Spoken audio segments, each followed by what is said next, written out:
faire dénigrer, rabaisser, inciter à être détesté par une personne aussi mauvaise que Mujdat. Et le problème, c'est que je voulais pas prendre la parole parce que je voulais même pas rentrer encore dans ce truc. Vous imaginez, ça fait quasiment 1 an que c'est fini avec lui et genre d'être encore associée à lui, genre vous pouvez même pas comprendre comment moi ça me fait chier. Moi, Mujdat, c'est quelqu'un qui vit à travers moi.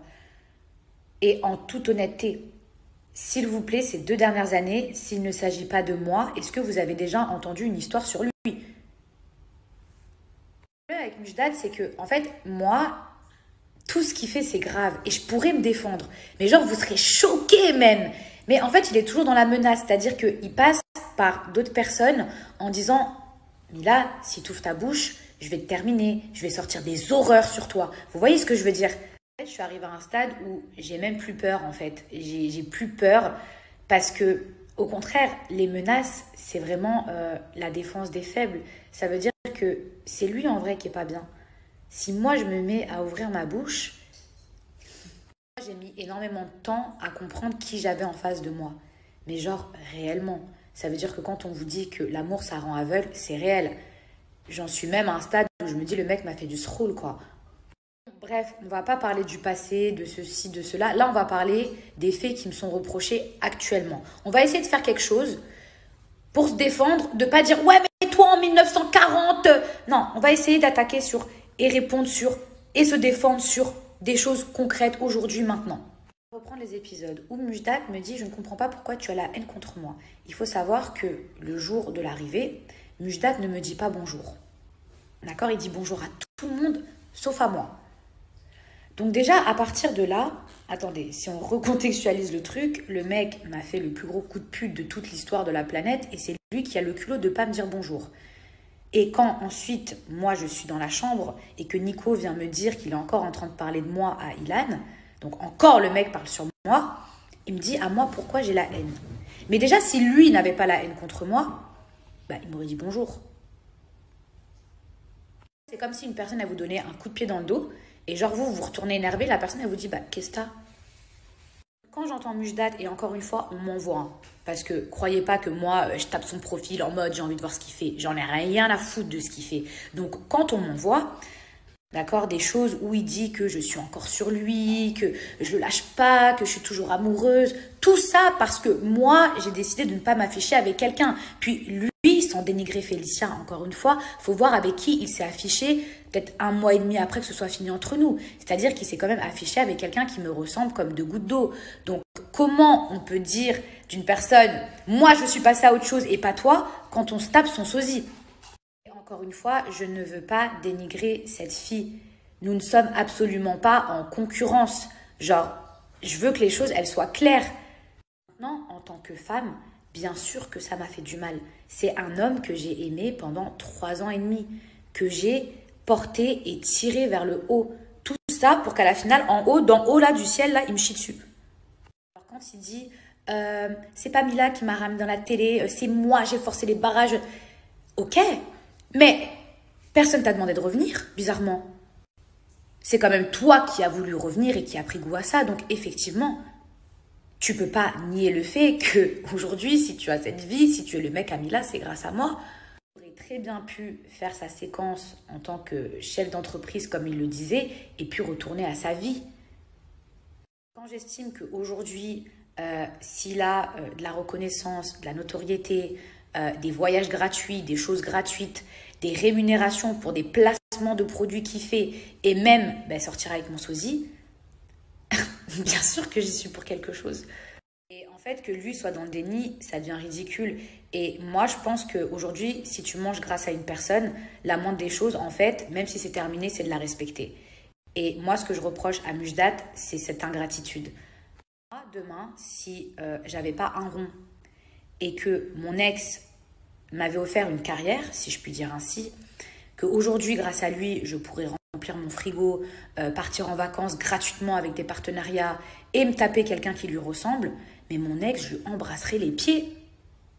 Donc, il y a beaucoup de choses que je ne voulais pas dire, tout simplement parce que j'avais peur.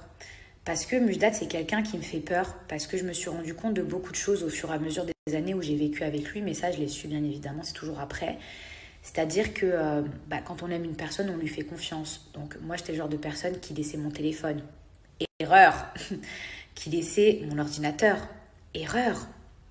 C'est-à-dire qu'un jour, et c'est là où il est très malin, puisqu'il utilise un blogueur. Alors peut-être que le blogueur ne sait pas que c'est à travers lui, peut-être que c'est avec des faux comptes. Un matin, je me suis réveillée et puis je me suis rendu compte qu'il y avait des photos de moi qui tournaient, qui venaient de mon ordinateur. Des photos où j'étais jeune, où j'étais avec ma sœur en photo, etc. Et c'est des photos qui venaient de mon ordi, où seulement Mujdat avait accès. Il faut savoir que cet ordinateur-là, je l'ai changé entre-temps dans notre relation. Et j'en ai eu un autre où il n'y avait rien dedans. Et en fait, c'est là où j'ai réalisé l'horreur du truc, où je me suis dit, en fait, moi ensuite, pendant encore 1 an, j'ai vécu avec un homme qui gardait bien précieusement dans son téléphone ou je ne sais où, des photos, des dossiers de moi pour un jour s'en servir. Et ce mec-là, je dormais à côté, c'était mon fiancé. Et donc, je n'ose imaginer le nombre de choses qu'il doit avoir contre moi. Par exemple, des photos de mon ancien mariage, des photos avec des copines, des photos où je suis petite. Et vous savez, vous avez toujours des photos où vous n'êtes pas forcément à votre avantage, ou ceci ou cela. Et en fait, je trouve ça dégueulasse. Vous voyez ce que je veux dire? Je trouve ça tellement dégueulasse de faire ça. Peut-être que j'ai eu envie de garder ces photos parce que ça fait partie de mon passé, parce que c'est ma vie en fait. Et j'avais pas envie de les effacer. Mais en fait, à cause de ce genre de pourriture, à l'avenir, je sais que je peux rien garder. La seule chose qui me sauve, c'est que je me dis merci mon Dieu, j'ai jamais fait de sextape ou des photos à Walp. Tout ça pour vous dire que en septembre de l'année dernière, j'ai découvert en fait que Mujdat avait mon mot de passe Instagram. Donc depuis la Thaïlande, c'est-à-dire de avril 2020 à septembre 2020, c'est là où j'ai réalisé en fait que Mujdat avait gardé mon mot de passe Instagram.